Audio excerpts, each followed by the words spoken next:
திமுக தலைவர் திரு மு.க. ஸ்டாலின் அவர்களை சந்திக்கிறார் திரு ப. சிதம்பரம் அவர்கள். திமுகவுடன் கூட்டணி வைக்க விரும்புகிறதாம் பிஜேபி.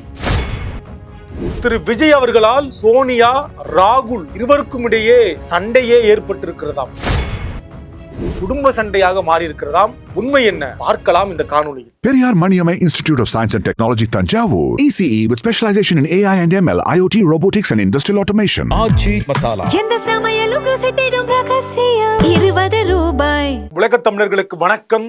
இது கிங் டிவி. நான் உங்கள் தமிழ் மாறன். தொகுதி மறுசீரமைப்பு, ஒரே நாடு ஒரே தேர்தல் என முக்கியமான 2 மசோதாக்களை மீண்டும் கொண்டு வருவதற்கான வேலையை டெல்லி பிஜேபி, குறிப்பாக மத்தியிலே ஆட்சியில் இருக்கக்கூடிய பிஜேபி ஒரு முடிவை எடுத்திருக்கிறதாம். அதன் அடிப்படையில திமுகவுடைய ஆதரவை பெறுவதற்காக பிஜேபி பேச தொடங்கி இருக்கிறது, திட்டமிட்டு இருக்கிறது. எப்படி திமுகவிடம் பேசி நாம் ஆதரவை பெறலாம் என்கிற திட்டமிடுதலில் டெல்லியில் இருக்கக்கூடிய பிஜேபி கூடாரம் வேலையை செய்ய தொடங்கி இருக்கிறதாம்.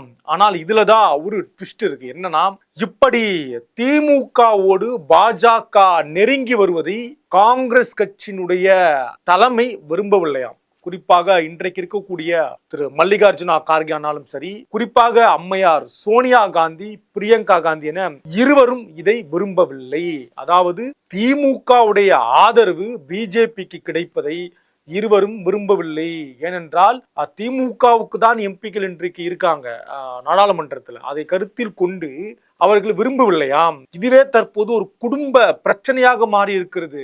ராகுல் மீது காட்டமாக பேசி இருக்கிறாராம் அம்மையார் சோனியா காந்தி அவர்கள். ராகுல் எடுத்த முடிவு தவறான முடிவு. இந்த முடிவை திரு ராகுல் அவர்கள் ஒரு மறுபரிசீலனை பண்ணணும் அப்படின்னு காங்கிரஸ்ல ஒரு தரப்பும், ராகுல் முடிவை மாற்றியே ஆக வேண்டும் என்று திரு பிரியங்கா காந்தியும் சோனியா காந்தி அவர்களும் அழுத்தத்தை ராகுலுக்கு கொடுத்திருக்கிறார்களாம். என்ன அழுத்தம்?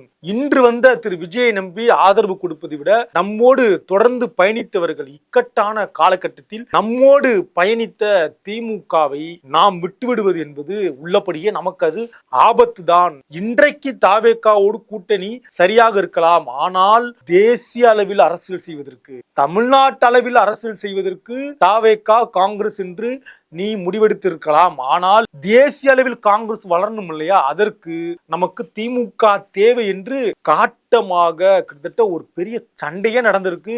சோனியா அவர்களுக்கும் ராகுல் அவர்களுக்கும் ஒரு மன உளைச்சல்ல இருக்காங்க. அதனாலதான் ஜோசப் விஜய் முதலமைச்சர் டெல்லி போனார் இல்லையா? அப்ப திரு விஜய் அவர்கள் சந்திக்க மறுத்ததுல முக்கியமான காரணமாக பார்க்கப்படுவது அன்னை சோனியா காந்தி அவர்கள். அவங்க விரும்பலையாம். திரு ராகுல் அவர்களை விஜய் சந்திக்கலாம், ஆனால் என்னை சந்திக்க கூடாது அப்படின்றதுல தெளிவாக இருந்தார்களாம். அவங்க விரும்பல அப்படின்ற சில தகவல்களும் நமக்கு கிடைக்க பெறுகின்றன. எனவே ப. சிதம்பரம் அவர்கள் வெகு விரைவில், இன்னும் 2-3 நாட்களில் திரு ஸ்டாலின் அவர்களை சந்திக்கிறார். சந்தித்து ஒரு அமைதி ஒப்பந்தம், இப்ப இவ்வளவு புயல் வீசி இருக்கு இல்லையா காங்கிரசுக்கும் திமுகவுக்கும் இடையே, இது எல்லாம் குறைந்தபட்சமாவது நம்ம சரி செய்யணும் அப்படின்ற இலக்கோடு, நோக்கத்தோடு அன்னை சோனியா காந்தி அவர்களுடைய விருப்பப்படி திரு ப. சிதம்பரம் அவர்கள் ஸ்டாலின் அவர்களை சந்தித்து பேச இருக்கிறாராம். இதுதான் தாவேகா தரப்புக்கு வயிற்று வலி ஏற்படுத்தியிருக்கிறது. திமுக தொண்டர்கள் தலைவர் கொஞ்சம் கவனமா இருக்கணும், வந்த உடனேயே சேர்க்க கூடாது அப்படின்னு பேச தொடங்கி இருக்கிறார்களாம். பார்க்கலாம் என்ன நடக்க இருக்கிறது என்பதை. நன்றி, வணக்கம். Periyar Maniamai Institute of Science and Technology, Tanjavur. ECE with specialization in AI and ML, IoT, robotics and industrial automation. ஆச்சி மசாலா. எந்த சமையலும் ருசி தேடும் ரகசியம் ₹20.